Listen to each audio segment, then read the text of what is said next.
Hey folks, and welcome back to the channel. Now in this one we'll be doing something a little different to most of the BattleBit content I've posted so far and taking a look at what's to come for the game in the future. We'll use some hints we can glean from what's already in the game, including some new game modes and some new maps, what the developers have discussed in public environments, and speculate as to what we might be able to expect when it comes to the specifics of how things might work. If you enjoy the video, drop it a like for me, it's a massive help to the channel. And if you're enjoying BattleBit at the moment, subscribe for more tips and tricks, gameplay, and more videos just like this one.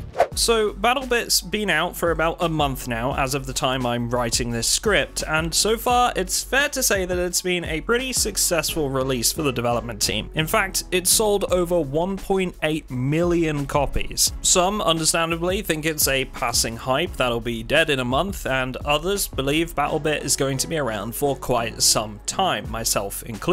One thing is for sure though, the developers have a lot of plans for the game, and we've been hearing about some of that in certain live streams, from content creators that have connections with the development team, and from public postings from the devs themselves. Now, BattleBit is a pretty casual style of game in the way that it can simply be picked up and played. You jump into a game, you don't really need any sort of assistance or practice, you just jump in and play, right? Well, it wasn't always going to be that way. During the early stages of development, the game was actually being built to be more of a tactical, slower paced shooter than the one we have right now following release. The developers changed tact and settled on a more accessible game in the end. But one thing that we do know is that the developers are planning on bringing in a more milsim light version of BattleBit that would be more akin to games like Squad, where tactics, communication, and logistics would all play a more prominent role. Now, I was able to talk to one of the developers about this specifically, but unfortunately they aren't ready to give much info at the moment, as this and many other of the game modes currently in development are still very much in the concept phase. Essentially, they aren't ready to confirm anything just yet. In this milsim-esque game mode, however, currently with no title or name, we can speculate that things like friendly fire, player collision, and increased time to kill might be included, and if it's going to be anything like Squad, we might be able to expect certain limitations on class roles, and perhaps even logistics vehicles for carrying supplies. But again, there's no confirmation on that yet, and it is purely speculation. I know there's a lot of people in the community that are avidly waiting on some information about this game mode, having come from playing games like Squad in the past, but for now, we'll have to sit tight and wait for more details as time goes on. Alongside this eagerly awaited feature, with a little investigation, we can also see that there are several other game modes planned for the game by heading to the server browser and opening the search filters menu. This includes modes like Suicide Rush, Infected, Cash Run, and Voxel Fortify. Now, with some of these modes we can probably assume the objective of the mode itself, but with some of them we won't really know until the developers are ready to say a little bit more, which unfortunately, when I was speaking to them, they weren't ready to reveal concrete plans just yet.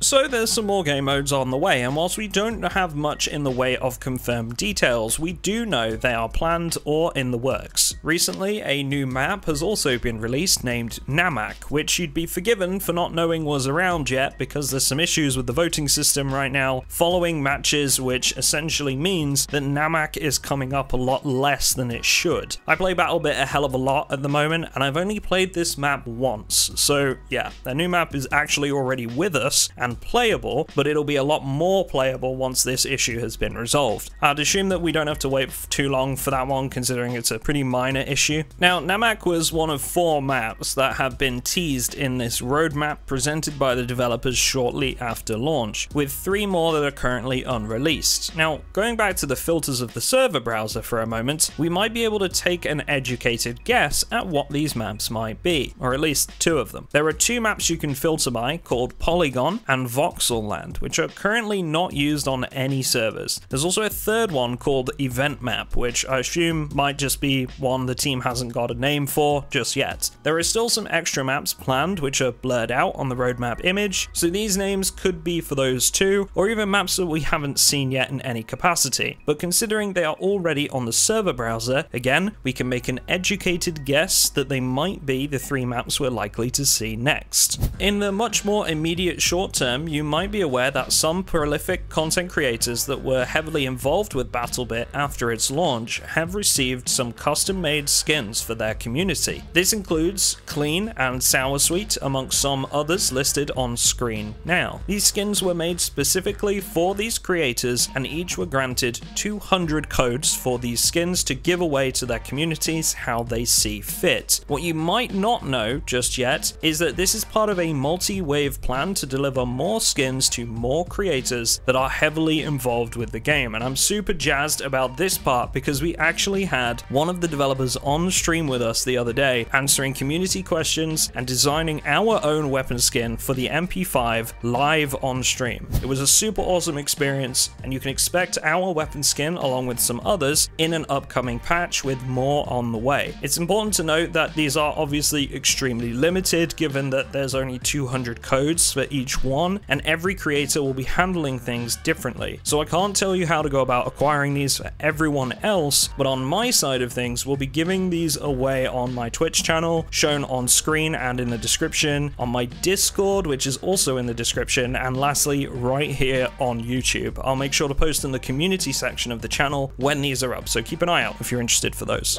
Now, in the long term, when it comes to weapon diversity, in a recent development stream held on Twitch, Larry, who is amongst many other things BattleBit's weapon designer, specifically mentioned that there are currently game files for 59 different weapons, of which there are 44 currently available to use by all players. So we've got 15 more potentially on the way. If we use the publicly shared roadmap image as a guide, we can make out a few commonly known weapons too, like the AN-94, the G3, and potentially an F2000, if I'm making out the silhouette correctly there. I'm far from a firearms expert, so if anyone else wants to have a cheeky guess at some of these in the comments section, let me know what you think they might be. So moving on from weaponry, let's get into what I know is a big point for excitement for a lot of communities out there that are looking to form themselves around BattleBit or add it to their repertoire. We don't have a timeline right now for community servers, but they are planned, and the main barrier here for the developers right now is figuring out how to implement community servers without affecting the progression system of the game. This is incredibly important to the devs because they want to avoid instances where XP could be farmed in certain community server environments set up